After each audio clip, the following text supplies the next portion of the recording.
पहिलो हाँसो पहिलो बोलो सब याद छ, हिजोका बाछा आजको शून्यता साथ छ।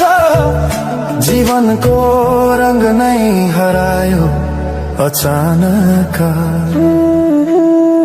तिमी बिना बाँच्नु पर्यो कति कठिन। हावाको लहरमा सुन्छु तिम्रो आवाज, शून्य कोठामा प्रतिध्वनि जस्तो गाजा। सम्झनाको बादल मनमा जम्छ, रातको निद्रा फेरि कहाँ बस्छ।